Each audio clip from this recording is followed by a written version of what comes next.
Bismillahirrahmanirrahim. Assalamu alaikum. Hürmetli televizyon görüşler. Reallıkka nazar programımızın birinci saniylik görüşmelerini kızgın karşılayalımız. Ben Abdullah Yalqun.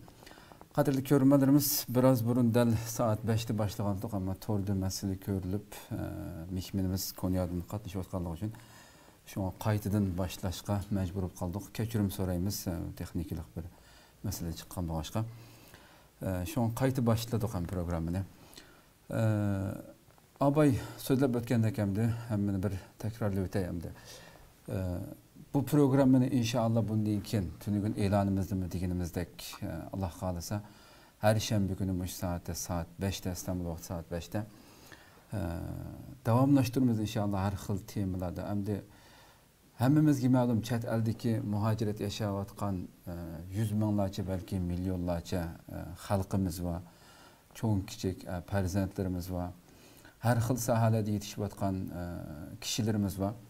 Bugün hem de vatanın içindeki ikinci haletimizni, halkımız görüvatkan bu iğir, hiçbir insandan ya ki başka bir milletten beşer kep bakmagan derecedeki bu elemlik küllerini her birimiz çok küçük his kılıp duruvatımız. Bu ikinci küllerini yaşavatımız elbette sırtki bu sahada buluvatkan işte siyasi cihetin her xil şekilde programlarını şu sahanınki mutaxassislerini, ahlini çağırıp söhbet edip verip kelyapmiz. Endi bugünkü bu programını başlayışımızdaki reallıkka nazar programımızga, reallıkımızga nazar programımızga teklif kılgan mehmonlarımız bu yerda vatanning ichidagi bu ikinci kunga yoki shu yerdagi xalqimizga nimalarni qilish kerak, reallıkımız shunday o'xshadi, bu manda qilishimiz kerak deb ular maslahat bergidek bir ahvolda emasmiz. Hammamizga ma'lum bu narsa. Çünkü hem her taraftan boğulgan, hiçbir erkinliki olmagan yoki sirtki, elbette bu az sandaki teknikini bildiğin, kokmaydigan yaşlarımız bugün hem istiqlalning programmalarını ko'rayotganlar bor albatta. Ko'p sonli xalqimizga maslahat bergidek halimiz yo'q albatta bilamiz. Ammo lekin biz chet eldagi milyonlagan xalqimiz ta O'rta Osiyodagi davlatlardan tutib Amerikaga va Yevropadagi yaşayotgan bir millet var bu yerda, o'sib cho'ng bo'layotgan bir nesil var. Bularga albatta biz qanchalik nimalarni ketkizib qo'ydik shu muhojirat hayotimizda, qaysi jihatda yaxshi ilib beryapmiz, qaysi jihatda kamchiliklarimiz var. Mayli bu ma'rif sohasida bo'lsin yoki oila qurish jihati bo'lsin, iqtisodiy jihatdan bo'lsin, mavjud masalalarga realligimiz nima? Bunga qanday chora tepish kerak agar kamchilik bo'lsa? Degandek bu meselelerni haqiqiy birdan bir her programımızda inşallah aldığımız sallarda to'xtalamiz birdan bir inşallah Allah ömür berse. Shuning uchun bu programını o'rlashtirib o'ltiribmiz inşallah Rabbimiz bizga kuch quvvat berib bu programınınki haqqini bera oladigan shaklda bizga kuch ato qilishini Rabbimizdan so'raymiz. Programımızın doimlik aziz mehmoni bo'lgandan boshlab inşallah hemmimiz vatanda kitaplarını, makallarını suyup okugan kalemi ötkür yazgıcımız. Şundaqla hazır Türkiye'de, Konya'da Selçuk Üniversitesi Tarih Belleri doktorantı okuvatkan hürmetlik Abdurrahim Devlet Efendi teklif kıldık. Kıymetlik vaktini çıkarıp bu programımızga özünün milletiga özü egelligen bu bilimlerini öz milletininki paydalanışı için taqdim qilishga xo'shallik bilan kelgan hurmatli Abdurrahim Devlet Efendi ko'pdan ko'p rahmat aytamiz. Rahmat sizga oldimdan. Sizlarga rahmat aytaman. Chunki o'zimizning ko'z qarashlarni o'rtoqlasha oladigan bu fursat hammamiz uchun qimmatli. Allah razı olsun, ko'pdan ko'p rahmat. Qadrli ko'ruvchilarimiz, programmamiz naq maydondan taqdim etdi. Ekran oldida chiqib turayotgan nomerlar orqali programmamizga aloqador har qanday savol, fikrlaringiz bo'lsa so'rashinglarni umid qilamiz. Programmamizni inşallah uzatib o'tmaymiz. 30 minut, 35 minut atrofida yig'inchoqlab tugatishga tirishimiz har haftada shu soatlarda inşallah. Shunday ko'plagan qarindoshlarimizning foydalanishi uchun ham bahrlab qo'yishni ham unutmaysizlar. Hurmatli Abdurrahim Devlet Efendi programmamizga kirib ketsak, bugun hamda birinchi son bo'lganligimiz uchun albatta bu programmamizningki nima uchun yo'l qo'yganligimiz, nima uchun elib borganligimizni bir xalqimizga tushuntirish uchun nima uchun bu programni başladık deb baş mavzu qo'ydik.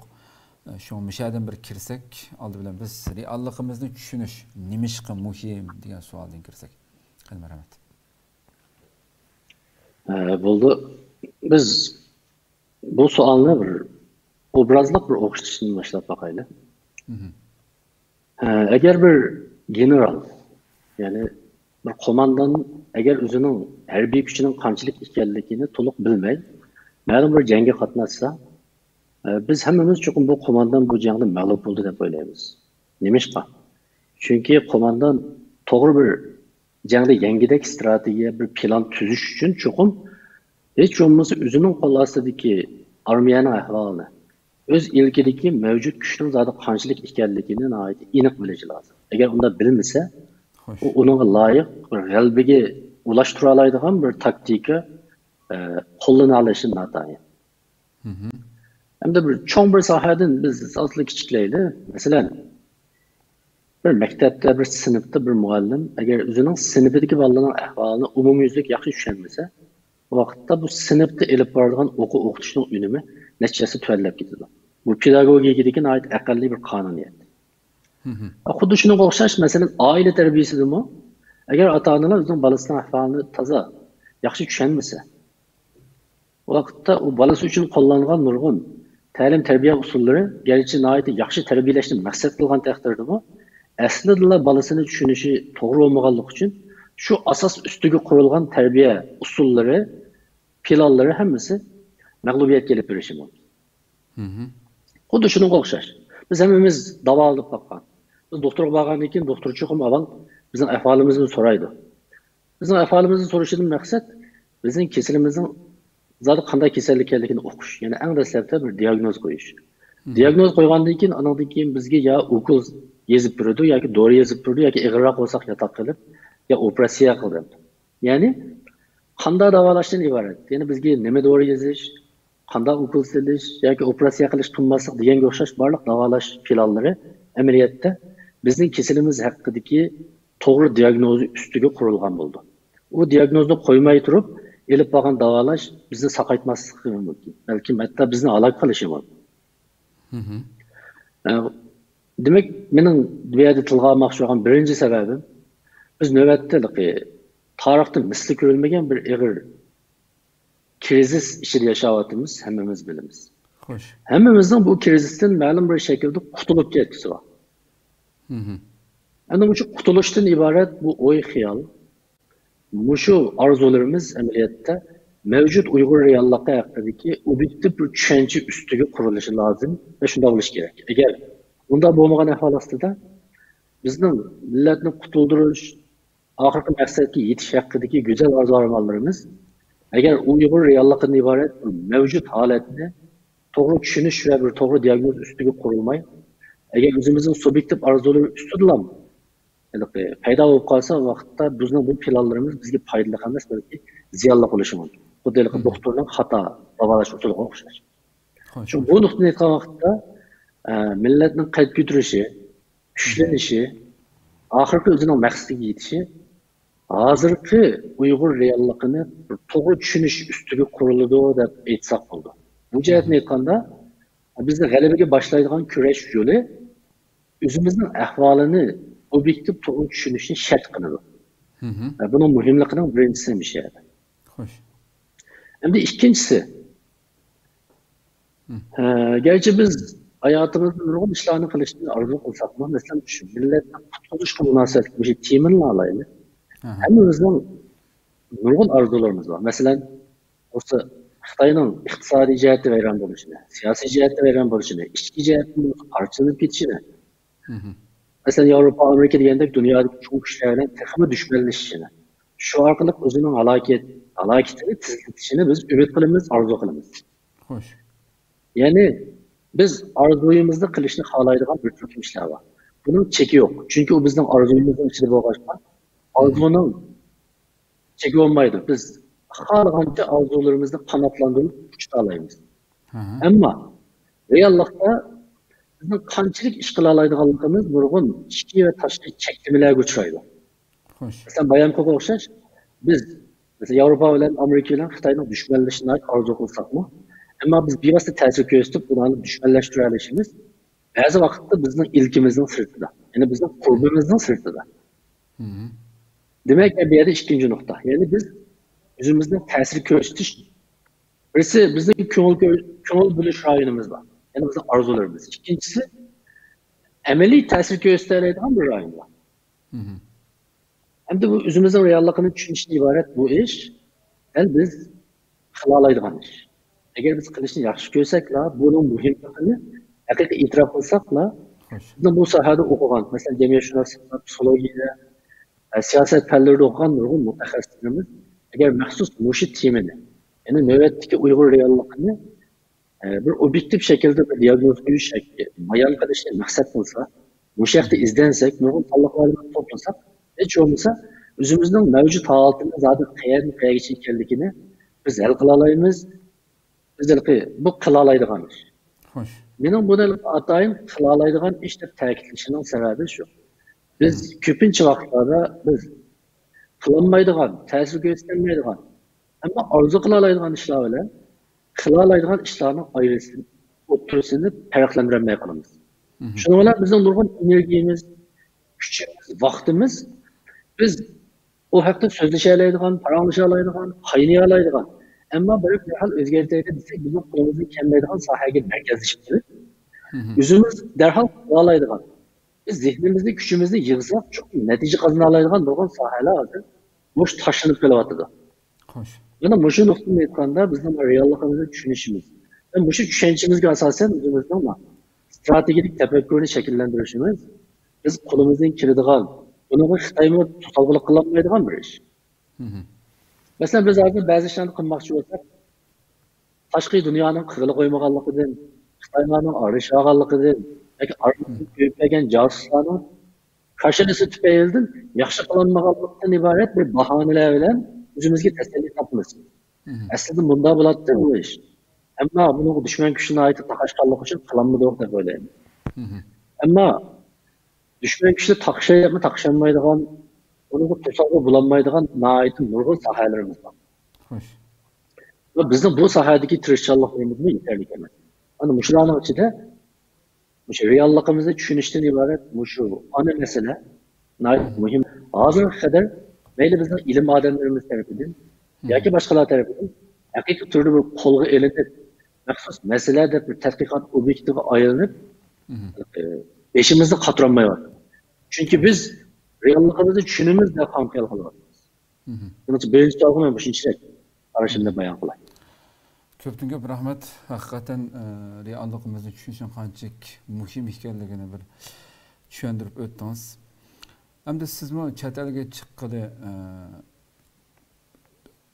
ehtimol balkim 4-5 yil qoldi deyman. Xatolashmasam. 4 yil bo'ldi deyli. 4 yil. 2017. Mushu jarayonda albatta jamiyatning har xil sohalaridagi kishilar bilan aralashdingiz, ko'rdingiz, tashkilotlarning qilayotgan ishlarini ko'rdingiz. Xalqimizning ahvolini albatta buni bir millatning yozuvchisi bo'lib sifatingiz bilan, millatning ta vatandimi dadi bilan dardlanib kelayotgan bir kishi bo'lib sifatingiz bilan biz bugungi mavjud holimiz ta muhojiratda birinchi shu 50-60 yilning oldida chiqqan xalqimizni tatib shunda bir yiroqqa qarab kelsangiz, bunda bir qarasangiz, bugungi reallikda biz o'zimizning realligini qancha tushundik ekanmiz yoki tushunamdik biz realligimizni. Hamma sohani umumiy nazarda qarasangiz. Buna aytilgan muhim bir savol bo'ldi. Chunki bizning mushu savol haqidagi javobimiz amaliyotda oldingi savolda Xo'sh. Oldingi savollar nihoyat munosabatli. O qanday munosabatli desa, biz ko'pinchamiz birisi realligimizni tushunamiz deb o'ylab qolgan. Ikkinchisi realligimizni tushunamiz deb o'ylab qolganligimiz uchun buni maxsus boshqa turib tadqiq qilish lozim deydigan bir zurriyatimiz ichimizda his qilganimiz yo'q. Amaliyotda bir reallikni tushunish deganlik agar unda oson ish bo'lgan bo'lsa, u vaqtda jamiyatshunoslikqa o'xshash, psixologiyaga o'xshash insonlarning ish harakatini tadqiq qiladigan nurg'un fanlar shakllanmagan bo'ladi. Xo'sh. Ularning nurg'un ilmiy metodlari o'tirib qo'yilmagan bo'ladi. Agar insonlar o'zi paranglashib, choy so'rinlarida bizning shaxsiy kuzatishlarni yetarli bo'lmagan logikalik aql yurgizishlari bilan kifoyalangan bo'lsa, yoki shu yetarli deb qaragan bo'lsa, vaqtda bunda pallaning shakllanishini hojati yo'q. Ammo biz bu masalani unda bir taxassiz masala deb qarayanmaganligimiz uchun biz realligimizni tushunmaymiz deb mana desam, balki nurg'un kishilar buni qabul qilmasligi mumkin albatta. Ya biz tushunamiz deb. Ammo men uchun da emas. Men bir qancha misolimda eslab qo'yay. Biz muhojirat qilib turib, vatanga qaytib qo'ydik. Bizning endi Uyg'urlarning realligi cho'ng jihatdan bunda ikki omildan yoki ikki omilning turtkisida shakllangan deb o'ylayman. Birisi tashqi jihatdan biz bir ishg'ol qilingan bir millat bo'lib ishg'oliyatchi Xitoyning bizning vatanda yurgizgan sistemalik bir mustamlika siyosatining mahsuli bizning realligimiz. Yana bir jihat.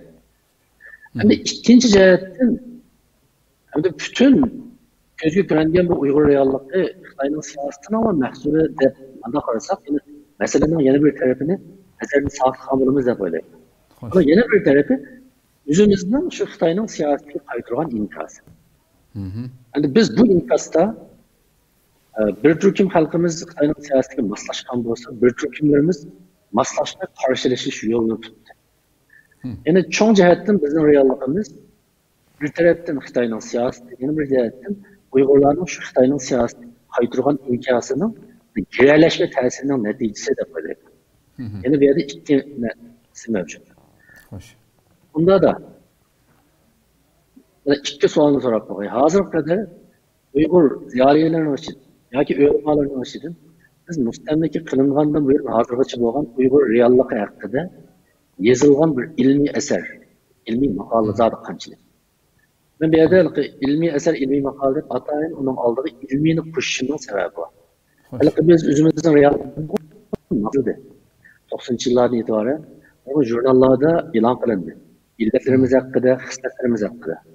Ama itiraf qilishimiz lazım, bugungi akademik ilmiy o'lchamga solgan vaqtda u maqolalarning mutlaq bir qismi mas'uliyatchan ziyolilarning bunda shaxsiy ta'siroti va o'zining subyektiv tushunchalaridan boshqa narsa emas. Xo'sh. Bu haqiqiy akademik va ilmiy o'lchamdan intayin yiroq. Agar biz o'zimizning realligini tushunishda o kadar muhimligini his qilgan bo'lsak, o vaqtda bizning ishimizning hozir qadar Xitoyning siyosatini tadqiq qilgan nurg'un Xitoyshunoslar yetishib chiqqan bo'ldi. Xo'sh.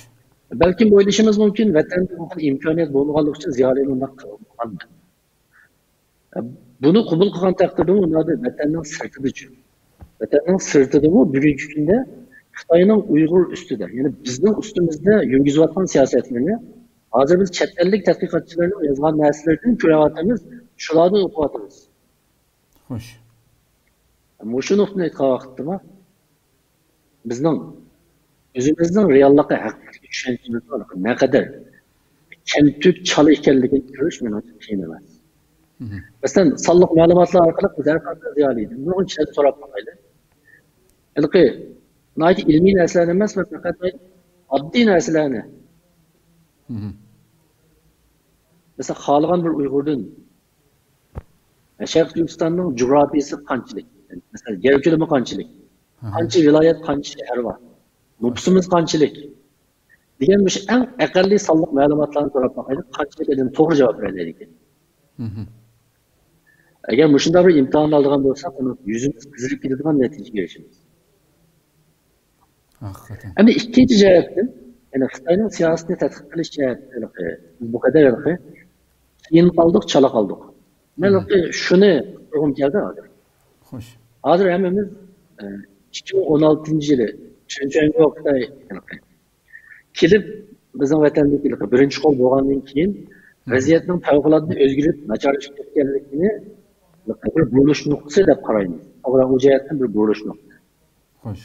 Ammo agar bizda Xitoyning mustamlika siyosati haqida haqiqiy cho'nqur tadqiqot olib borgan tadqiqotchilarimiz, ziyolilarimiz bo'lgan bo'lsa edi, men hozir o'ylayman. Xitoyning bizning vatanda shunday bir qorong'u, javul siyosat yurgizilganligining alomatlari 2013-2014 yillardan boshlangan. Qayta nurg'un alomat ko'rilgan bo'lsa-ku, shunda bir qora kunning yetib kelganligini bizga oldin bishorat berar ekan. Kim bor? Qaysi ziyolimiz bor? Bu savolni chuqur so'rashimiz lozim. Garchi bu o'tib ketgan ish bo'lsa-mu, bu bizning o'zimizning reallikda o'tgan pozitsiyamizni zo'r darajada ko'rsatib beradi. To'g'ri. Masalan, 2014-yillarda nurg'un so'rovlarda Xitoylarning bo'lib Aqsu, Qashqar, Xotanlardagi butun nahiyalardagi turmalarni yengilab silayotganligini, texmi cho'ng, texmi keng silayotganligi haqidagi gaplar asosan nurg'un Uyg'ur biladigan gaplar, maxfiy gaplar emas. Nurg'un gapni so'rinda o'tirib deyishadi. Falon yerga cho'ng bir turma sotdi, faloni sayg'i sotdi. Shu vaqtda bu turmalarga kimlarni so'laydiganmi? Aslidagi ko'ni turmalarni yıkmaptı, onun o'rniga solmapti. Yenidan selib etibdi. Ko'rimi nihoyatda cho'nkan. Mana mushuning o'zi amaliyot kelgusida, mushu turmalarga kimning kirganligini bir tasavvur qilishga iborat bir ipuchi berdi bizga. Albatta. Xuddi biz Xitoy jinoyatchilarini ishlardan surgunni qilib bizning vatanda so'laydigandek o'ylab qolgan o'xshaymiz. To'g'ri. Bundan keyin 2015-yillarda oshkora to'rlarda bundan maqolalar chiqishga boshladi. Mening esimda qolgan bir maqola bor. Xitoycha Wubupa deb atadi, ya'ni 5dan qo'rqmaslik. 5dan qo'rqmaslik deganning esimda qolgan bir qanchasi bor. Birisi Xinjiang siyosatini ijro qilishda xalqaroning besimidan qo'rqmaslik. Xinjiangdagi kadrlar siyosatni ijro qilgan vaqtda xalqni ayirib qo'yishga qo'rqmaslik. Xinjiangning tinch, go'zal bo'lgan obrazini ichki rayonlarda buzilib ketishdan qo'rqmaslik. Degandek qo'rqmasliklar bor. Ana mushuni o'zi nimadan derak beradi? Hozir o'ylayman. Demak biz bundan keyin u yerda xohlaganimizni qilamiz. Sharq Turkistonda xohlaganimizni qilamiz. Uning oldida xalqaroning oldida satturamiki deb yoki u yerda javobgarlik ortib qolamiz deb. Xo'sh. Sallalqi yumshoqlik qilgan bo'lsak, biz bundan keyin bunday qilmaymiz. Endi biz bu besimlarni qo'ymay, xohlagancha qilamiz degan narsa kerak. To'g'ri.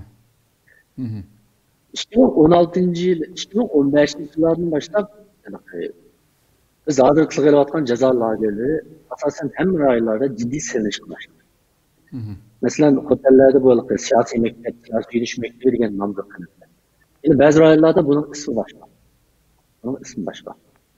Shu vaqtlarda shu cho'ng binolarning nima uchun ishlanganligi haqida biz haqiqiy o'ylanib boqmadik. 2016-yili Tinchanggo rasmiy kelgandan keyin 8-oydan boshlab 2016-yil 12-oygacha butun Urumchidan boshlab butun nahiyalarga intayin tez sur'atda nihoyatda jiq mablag' bilan soqchi punktlari, soqchi botlari silindi. Agar biz buni ustidan ko'ra olish imkoniyatimiz bo'lsa, agar bir hesabda bizning Sharq Turkiston g'oyat zo'r cho'ng bir turmaga aylandi. Har bir ko'chada 200 metr, 300 metr aralıqda birden nihoyatda mustahkam silingan, o'qitmas aynak ishlatilgan soqchi botkalar bor. Biz mana mushu uchurlarni asos qilib turib, shu reallikni o'qiy olgan bo'lsak, Xitoyning buningdan keyingi siyosatining bunga o'xshash vaqtliq zarba berish. Bir mezgil bunday qilish emas, balki uzoqgacha bu yo'qot siyosati ekanligini biladigan bo'ladi. Mana mushular yuz bergan vaqtda ko'rdik, mushuni paranglashayotimiz. Shu vaqtda Xitoyning siyosatining qattiq bo'lganligiga ishonmayotgan nurg'un kishilar bor. Buni hozir bo'lgan o'xshash. Xo'sh. Demak, shuncha mavjud alomatlar, shuncha yetkuchi turibmi? Biz oldin ko'rmadik. Birimiz yari bu haqda bizga oldin bishorat berilmadi. Mayli chatlardan mayli ekan. Biz bu reallikni qabul qilmasak bo'lmaydi. Bu yana bizning reallikni tushunishdan iborat bu muhim temaga naqadar sal qarag'anlik. Agar ikkinchi savolingizga kelsak, bizni tushunmaydiganligimizni ko'rsatadi. Tushunmaydi. Ya'ni Xitoyning siyosatini tushunmadik. Bizning realligimizni yaratgan bir tashqi omilni tushunmadik deganlik amaliyotda o'zimizning realligini to'g'ri tushunmadik deganlik. To'g'ri. Albatta biz bu misolni nihoyat ko'p olishimiz mumkin. Men endi Halkımız nəhayət adətlenген bir tefekkür usulunu misal verip durup düşünmeyin bu tuhaf. Mesela biz bunda meseleni nəhayət köp uşatırız. Bir aylan mesela Japonya'ya vade değil seyahat ettiler. Japonya'da hep tutudu.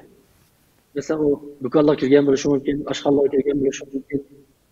Japonya'ya turuşluk uygulamalarıyla başkalarının karanlaşkan buluş mümkün. Endi biz oturup bunun Japonya hakkında biz hep sorduk. Yani Japonya hakkında sen nimelerni bildiğin paranlaşır desek köpünçe halası da bizim Japonya'da hep tutan bu perindişimiz. Xuddi Japonya'da neçil yaşap ege adamga o'xshash. Hatta Japon tadqiqotchisi o'xshash. Yaponiya haqida intayin keskin hükümlerini qilishga boshlaydi. Mesela Yaponiya intayin bo'lgan ekan. Lekin faqat bo'lmaydigan ekan. İştepish nihoyat osonkan yoki ishtepish mumkin emas ekan. Mal bahosi intayin qimmatkan yoki maosh intayin yuqori ekan. Deganga o'xshash tilchi ehtimollikqa o'rin vermagan. Bunda buluşu mümkün. Ben bunda qaradim. Mening tushuncham bundaroq ekan. Men endi aran 7 kun tudim. Men nurg'un narsalarni bilemedim. Demasdan shu Yaponiya haqida intayin keskin noyatlik. Qo'rqmas hukmlarni chiqara oladi. To'g'ri. Albatta Yaponiya haqida. Mesela xohlagan bir haj qilib kelgan hojimdan Saudiya Arabiston qanday davlatgan desak, shu haj qilish davomidagi 1 oy 2 oy ichida Saudi'de 30 yıl yaşayan adamga o'xshash ishlar nurg'un so'zlarni so'zlaydi. Hukm chiqaradi. Agar bir davlat, bir yil, bir millatni tushunish, u haqda hukm chiqish bu qadar oson. Bu qadar qulay ish bo'lsa, vaqti bilan degan o'xshar. Tarixshunoslik, tarix falsafasi, jamiyatshunoslik, psixologiya degan fanlarning shakllanishini nima ajabki? Hozir taraqqiy qilgan davlatlar o'ylab yo'q. Masalan, Xitoyga qarshi bir siyosat yurgizmak. Çokun Xitay hakkında sanaksız malumatlarını toplagandan keyin analitik. Yani şu yekununu mu, şu haktaki raporlarını mu, nihayetlik ihtimallıkı iki söz cümlelerle tüzüdü. Keskin Xitay emmi munda kılıdı demeydi. Munda kılışı mümkün. Bu xil ahvalda birinci xil senaryoda munda kılıdı. İkinci xil senaryoda munda kılışı mümkün. Hep tüzüdü şular mı? Bizden bana muşu biliş usulümüzün de ameliyatta bizden texmi düşünmeydiganligimizni ko'rsatadigan yana bir mühim güç. To'g'ri. Mesela birisi Shvetsiyaga bordi deydi. Yani kelib turgandan keyin ada Shvetsiya qandayroq ekan desa, qat'iy bormasanlar bo'ldi ekan deyish mumkin. Yana birisi deyishi mumkin, Shvetsiya pek yaxshi davlat ekan deyish mumkin. Bu vaqtda biz nima deymiz? Zodi yaxshimikan yoki yomonmikan? Yani ayada bunu küzetiş ve küzetiş asasındaki kulağına çıkış usulü testedildi, işenişti. Hoş. Yani ben yeni bir misalını alayım. Hoş. Köpünçe real turmuşta yaptığımız. Mesela biz bir sorunda Uygurlarına ait Badur bir milletkellik yaptığı getleştik diyelim. O günüste birisi tarih misallarını elip Sadırpallah'ın misal veriş, Yeni Batur'un misal verişiyle, Kumars'ın misal verişiyle, yani sanaksız Batur'larımızı misal verip durup, Uygurlarının ezelden ait palvan, Batur korkmaz milletkellik yaptığını çözüldü. Hem biz ait kayıt oldu, hayacanlandı. Hem de ertesi yeni bir soruna baktık. Ertesi yeni bir sorunda yeni bir eylem, Uygurlardan taraftan buraya nurgun hain, nurgun korkunç çıkallık. Mesela Niyazi Ekim Bey'in misal verişiyle, yine sanaksız hainlerin misal verişiyle sözlü. Bu vakitte biz rahat, hakikaten kopap geldi. Hem de benim sualım şu. Şöyle gün Uygurlar Batur millet diye vaktimizi biz beşimize lanıştık. Hem de ertesi Uygurlar onçalı Batur millet emesi ki. Nurgun korkunç hainlerin köp çıkanlıkta ayaktaki sorunlarını okşaş beşimize lanıştık. Biz nemede bütünle birisi ki zid yekünde bir vakti kabul kılalarız. Biz neme için ertesi şu sorunda oturan vakitte yani Uygurlar korkunçak yoki hainlar köp chiqqan bir millat deyilgan vaqtda bunda Baturlarni chiqib ketgan degan savolni tashlamaymiz. Nima uchun har ikkisini olqishlaydi. Amaliyotda biz cho'ng bir deklaratsiyaning hamma tarafini to'liq ko'rolmaymiz. Biz har doim ma'lum bir millat haqidagi yetarsiz uchurlarga asosan bir kun, 2 kun kuzatganimizga asosan, hatto kuzatgan manbaimizning ishonchli emasligini hisoblashga o'tmasdan, tizla naiti qo'pol umumlashtirish ilib boramiz. Amaliyotda bizning bu umumlashtirgan xulosalarimizning ko'pinchisi lillalikdan, aqliylikdan, ilmiylikdan intayin yiroq. Şimdi muşunun hammasini nazarga olib biz reallikni tushunimiz desak meni to'g'ri bo'lmaydi deb o'ylayman. Endi oxirida qo'shib qo'ydiganimiz reallikni tushunish deganlik nisbiy uqum. Biz qanchalik eng yaxshi ilmiy metoddan foydalanib turib Uyg'urlar haqida bir doktorat yozsakmi reallikimiz haqida. Bu yanaligi bir mutlaq ma'noda emas. Masalan, Uyg'urlar butunlay bu doktoratda belgiga o'xshash bir millat deyish mumkin emas. Chunki ijtimoiy fanning har qanday xulosasi tabiiy fan xulosalariga o'xshash mutlaq bo'lmaydi. Matematikada ikki qo'shilgan ikki tang to'rt belgi bo'ldi. Ammo ijtimoiy fan xulosalarida mayli psixologiya, mayli jamiyatshunoslik, mayli siyosatda hech bir zamon tabiiy fandagiga o'xshash keskin yakun so'zlanmaydi. Faqat yuqori ehtimollikqa ega bir xulosa bilan o'zimizning tadqiqotini o'tirib qo'yamiz. Masalan, buni omillarga qaraganda balki bunda bo'lishi mumkin. Mushu yuqori ehtimollikqa ega. To'g'riga, obyektivlikqa eng yaqini mushu deb turib xulosa chiqaramiz. Xo'sh. Ammo bizda mushunchalik narsa hozir bo'lmayapti. İkinci savolga men mushunchalik. Haqiqatan ichinishliq bir masala hamda inson o'ylamay qolganda men ham eng oxirgi bu javobingizdan yo'lga chiqib eng oxirgi savolimni so'rashdan burun mayli vatanda bo'lsin, vatanni qo'yib turaylikmi, shu muhojiratdagi nurg'un taraqqiy qilgan davlatlarda yashayotgan, nurg'un sohada yuqori ilmga erishgan, yetishgan kishilarimiz bor hamda. Normal xalqdan masalan, amaliyotda har bir xalqimizning shunday hushyor bo'lishi siz so'zlab o'tgan temalar, masalan, Xitoyning shu bir bishoratlar, nurg'un bishoratlarni tilga olib o'tdingiz. Bu albatta buning bir qo'yqani solmaydi buningga. Atigun biz kirimiz degan normal inson bo'lishimiz bilan hammamizdan o'ylash, tafakkur qilish talab qilinadigan bir ish normalda. Buni qo'yib turaylik normal xalqimizni. Millatning yetakchilari bo'lgan ziyolilar, bilim egalari bular ogohlantirmay jinoyat amma birsiga ma'lum bir sohadagi kishilarga yoki ziyolilarga jinoyatning gunohini uningga ortishni maqsad qilmadim bu yerda. Bu yerda mas'uliyat kimning ustida bak jiqdi? Nima uchun shu millatning onliq ziyolilari devatgan shu sohadagi har xil sohadagi bu kishilar mayli vatanda bo'lsin yoki sirtda bo'lsin, buni nima uchun anqiranmadi, ogohlantiranmadi yoki hammasi bexud yashadimi hamda? Jinoyat kimda eng yuqori? Buni aytlar qattiq savol ekan bu. Eng aqlli bir mantiqiy nuqtai nazarda bir misolni qo'yaylik.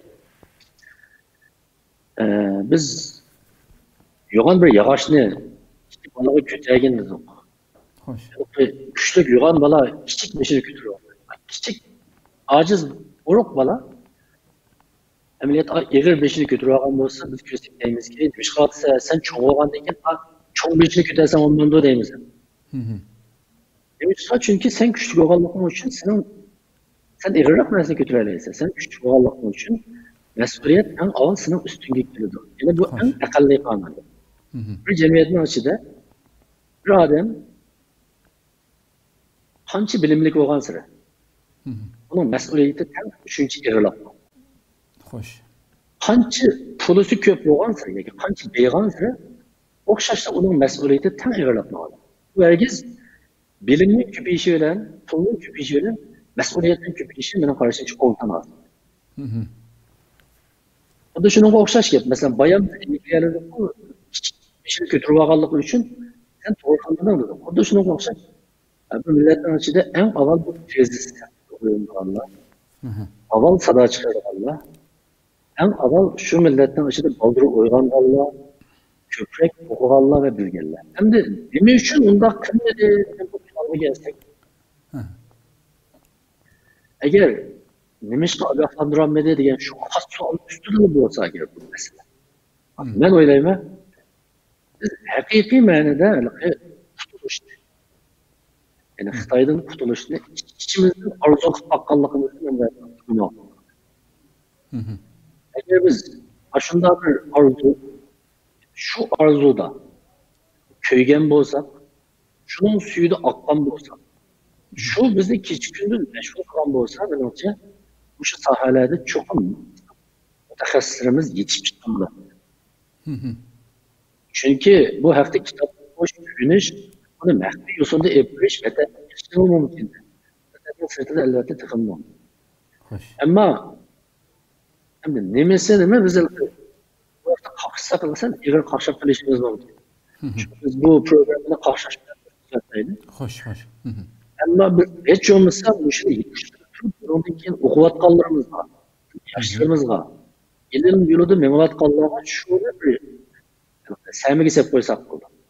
O'qiyotgan barliq bilimimiz bugungi kunda Uyg'urning reallığı bilan moslashsa yoki moslashtirish uchun tirishilmasa, bu vaqtda Uyg'urga bu xil bilimli kishilar pek amaliy qimmati olmaydi. Xo'sh. Chunki har qanday bilimli bir Uyg'ur tabiiy fan o'qisin. İctimai fan qolgan bir kasbini o'qisinmi? Ma'lum bir shaklda uni Uyg'urning realligini bog'lash, Uyg'ur uchun xizmat qilish butunlay mumkin. Butunlay mumkin. Masalan deydi, Türk dili edebiyatı okudu. Butunlay Türkiye, Türk yazgıçları yazgan eserlerini tercüme etmiş. Hoş. O şunda vakitte Uygur yazgıçları yazgan eserlerini Türkçe'ye tercüme etmiş. Uygur yazgıçlarını Türk dünyasına ulaştırdı.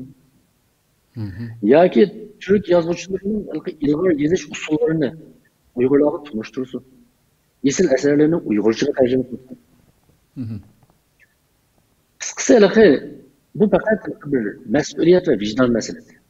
Elbette bu okuşuyla küçük kaldığı aşama. Onun bunda bir tarafım var. Doğru. Tamam. Köptün köp rahmet. Endi hakikaten programның 5'den tatip hazırgacha realligimizga bir qisqacha bir diagnoz qo'ygan bo'ldik. Bizning bir gap bor, kasalga to'g'ri diagnoz qo'yish davolashning yermi deb bir og'rib qolgan odamni.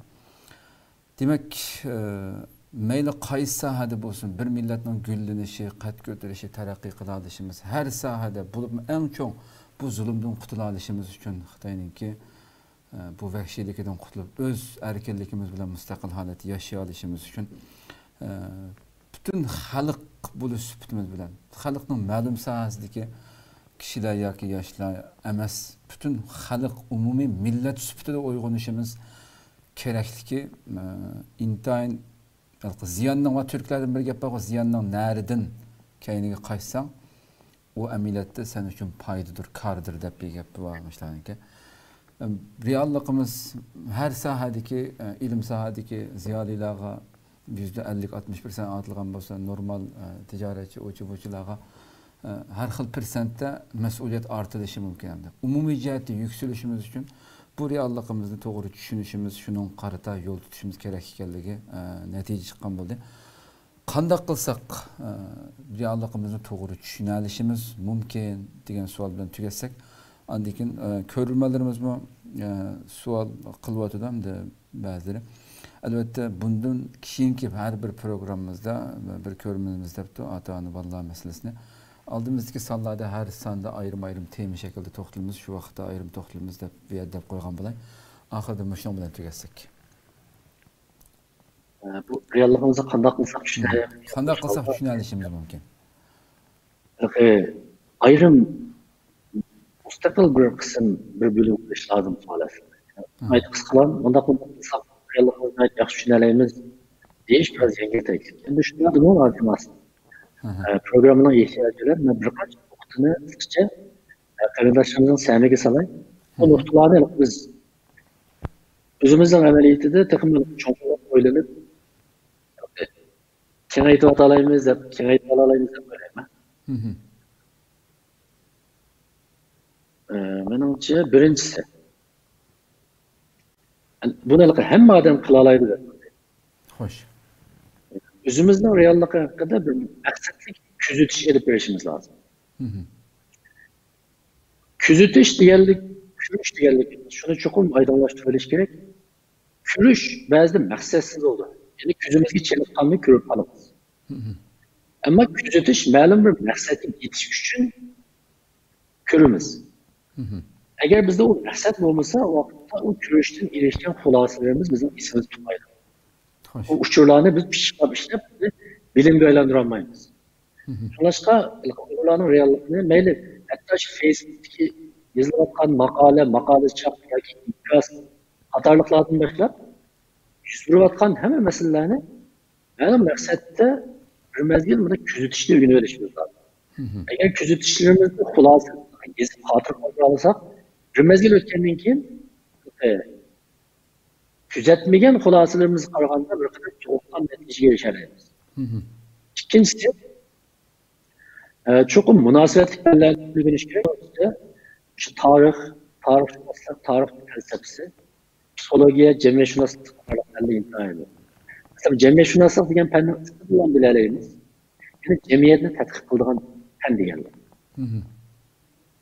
Demak, shunday bir fanning mavjudligi va bugungi kunda ijtimoiy fanlarning ichiga eng muhim fanlarning birisiga aylanishini o'zida buning jamiyatni tushunish, jamiyatdagi masalalarni amaliy tasvirlab berish, andan keyin sabab natija munosabatlarini oydinlashtirish, yoki ba'zi kasalliklarga nisbatan diagnoz qo'yish va hal qilish choralarini o'tirib qo'yishda hozir mavjud jamiyatshunoslik shakllanib qolgan nazariyalari, formulalar, raporlar bor.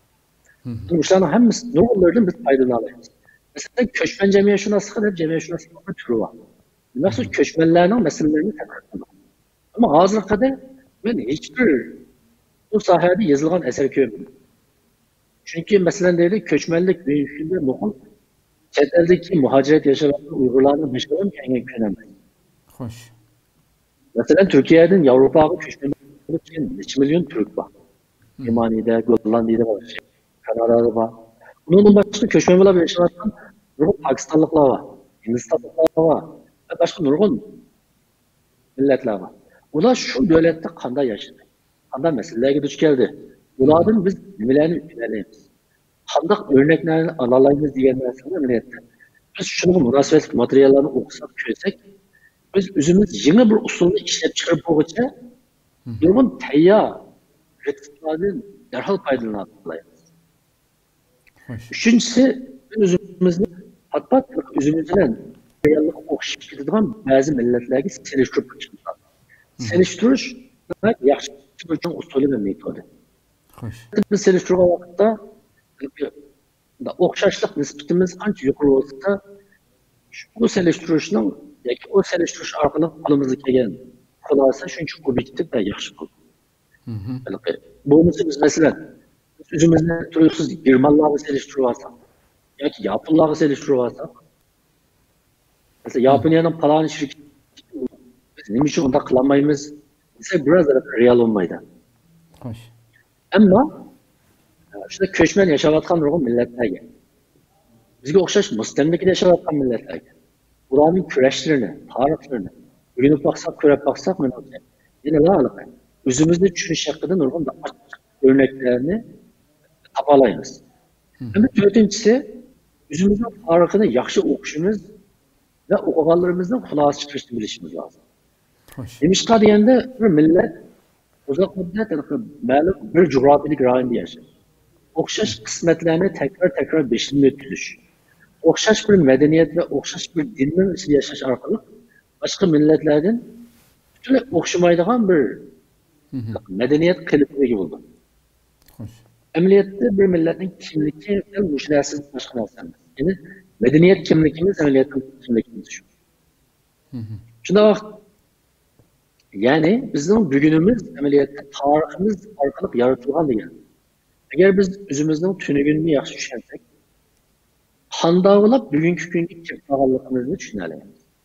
Chunki bugunimiz son sanoqsiz tunugunlarimizning natijasi. Xo'sh. Unda bo'lgandan keyin xuddi bunda oddiy deydi. Odatda masalan, soqchi organlari ma'lum bir odamning jinoyatchi emasligini gumonlanmoqchi bo'lsa, uning orqasini tekshiradi. Bu odam qanday odam deb. Onun arqasını tekshirish orqali agar ilgari jinoyat sodir qilgan xotirasi bo'lib qolsa, vaqtda uni gumonlanish nisbati yuqorildi. Nimishqa? Chunki u burun jinoyat sodir qilib ekan, uni sodir qilish ehtimolligi bor ekan. Deb uni gumon doirasi ichiga kiritdi. Yana uni arqi orqali uning harakatini faraz qildi. Kimlikni diagnoz qo'ydi. Shunlashqa biz o'zimizning kimligini va qandoqligini tushunishda tariximizni o'qishdan aylanmaymiz. Shunlashqa tariximizni yaxshi tushunamiz. Amaliyotda tariximiz bizning arxivimiz. Bu arxivda biz varaqlamasak, boshqa varaqlaydi. Ham varaqlaniq amaliyotda. Xo'sh. Endi beshinchisi, endi necha yillar mobaynida nurg'un chet ellik tadqiqotchilar Sharq Turkiston haqida, tariximiz haqida, Uyg'urlar haqida va bugungi siyosat haqida nurg'unlagan ilmiy maqolalarni yozdi, ba'zilari sayohatnomalarni yozdi. Mesela şu 19. asırda bizim vatanda yazılgan sayohatnomalar intayin ko'p. Bir necha parcha sayohatnoma. Endiliklar yozgan, Rossiyaliklar yozgan, Yaponliklar yozgan. Şu sayohatnomalarda biz haqida, ya'ni 19. asrdagi Uyg'urlar haqida nurg'un muhim materiallar, xotirlar bor. Bundan keyin 20. asr mobaynida nurg'unlagan Uyg'urshunos haqida ayni esil asarlarni yozdi. Ularlıqı Uyghur bo'lmaganligi uchun bizning masalalarimizni tadqiq qilgan kuzatgan vaqtda bizda tez hissiyotga berilib ketmaydi. Ya'ni betaraf maydonda turib, biroz rahimsizlik bilan biz haqda o'zining diagnozlarini qo'rqmay o'tirib tashlayoladi, o'tirib qo'yoladi. Ularning asarlari haqidagi butun hukmlarni to'liq qabul qilib ketmasak, ammo ular o'zimizda tushunishda o'xshash ibratli rol o'ynaydi. Ama ahırda şunu ta'kidlayman. Hammamiz bir ilmiy metod asosida fikr qilishligini o'ylashimiz lozim. Ben abayam bireylarni Yaponiyaga berib, hepsi tugandan keyin Yaponiya Yaponshunosga o'xshash gaplar aytdi. Shu xulosaga kelgan narsa bizning odamlarimizniki ilmiy bo'lmagan tafakkur. Mesela bir adam hiç olmasa şu sorunu şunu bütün algı vaqtida. Bu sen Yaponiyaga berib qaran hepsi tugan tutsan.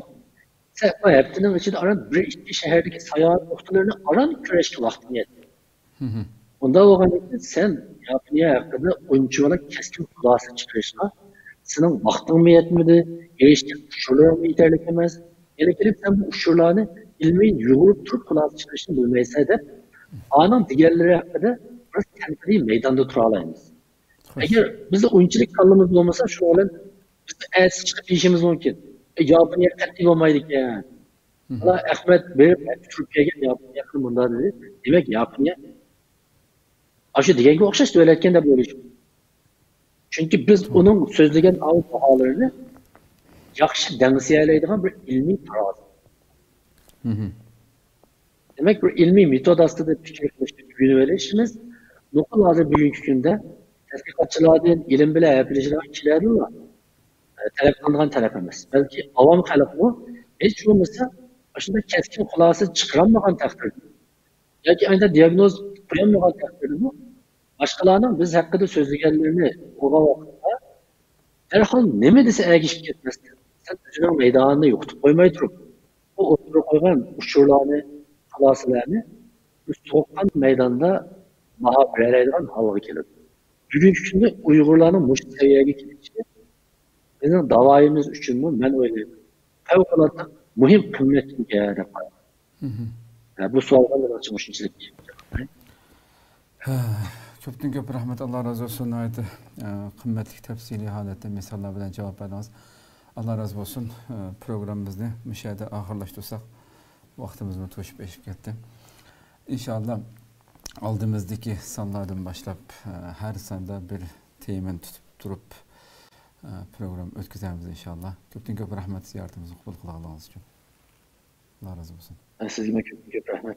Ko'rishib turamiz. Allah razı olsun. Qadrli ko'ruvchilarimiz, anglab o'tdik. Nihoyatda qimmatli fikrlar bo'ldi. Realligimiz bu şekilde hamda har sohamizdagi kishilarimizning ahvolimiz bu. Bununla qandaq diagnoz qo'yib qanday maqsaq, qaysi shaklda natija chiqarsak to'g'ri bir diagnoz qo'ya olsak, to'g'ri natija, to'g'ri muvaffaqiyatlarga erisha oladiganligimiz chiqib turibdi. İnşallah Rabbimiz ömür berse deganimdek bundan keyingi sonlarimizda tafsiliy holatda to'xtalamiz. Endi shu program oxirida haqiqatan bir insonning yuzaki tushunishi, bir masalalarga nihoyatda yeniklik bilan keskin bir narsa devitishiniki albatta nihoyat ko'p uchraydi har sohada anglab turamiz. Buniki qanchalik ziyonliq ekanligi, amaliyotda bir johillik, bilimsizlikning natijasi ekanligi ko'rinib turibdi bu masalalarda. Shu so'zlarni deyotgan vaqtida bir so'z esim keldi, shu bilan tugatsak. Bu so'zni deguvchininki har xil variant kelganligi uchun ba'zilar bu so'zni Ali ibn Abi Talib radhiyallohu anhu ga nisbat berdi. Ba'zilar bo'lsa Imom Ja'far ibn Muhammad Sodiqqa nisbat berganlar bor. Mayli deguvchi kim bo'lsa aytdi, hikmatli bir so'z ekanligini shuningga qanoatim bor. Kishilar insonlarning to'rt turga bo'linganligini, uning bir turdagi kishilar bo'lsa biladi va o'zining bildiganligini ham biladi bu kishi. Bu kishi olim, uning keyingi ergashganlar dedi. Yani bildigan ve o'zining bildiganligini ham bildigan, o'ziga ishonchi bor. Bu kishilar olim kishilardir. Buningga ergashganlar buningki degan so'zlarga ko'ra yo'l tutib mansanglar bo'ldi dedi. İkinci türlü kishi bo'lsa, o'zining biladi, ammo o'zining bildiganligini bilmaydi. Bilsimi o'zining bildiganligini bilmaydi. Bu türlü kishilar balkim bu kishi biraz uxlab qolgan bir kishi buni uyg'otib qo'yinglar deydi. Bazı olimlar buni ham tushuntirib deydiganki, ba'zi insonlarning ichida bilsimi yoki so'z qobiliyati jihatdan insonlarning oldida so'z qilishga xijil bo'lish sababdan degandek har xil sabablar bilan o'zini bilmayman deb kamtarlik qilib turadigan, qilib oladigan insonlar bor. Bu turdagi kishilarni har xil shaklda oldiga chiqarib, buningki bilimidan, buning nimasidan foydalaninglar. Bu uxlab qolgan, biraz jamiyatning sirtida qolib qolgan kishi buni sohaga olib kelinglar, bundan foydalanishinglar kerak, uyg'otinglar bu kishini dedi ikkinchi turli kishini. Uchinchi turli kishi bo'lsa, bilmaydi, o'zining bilmaydi, ammo o'zining bilmaydiganligini biladi. Bu kishi johil kishi, buningga o'rgatinglar dedi. Bir millatning har sohasida mavjud bo'layotgan to'rt turli kishidan insonlarning to'rt turi bildiganligini bilmaydi va bilmaydiganligini biladi o'zininki. Bu johil kishi, bilmay qolgan kishi, buni o'rgatinglar.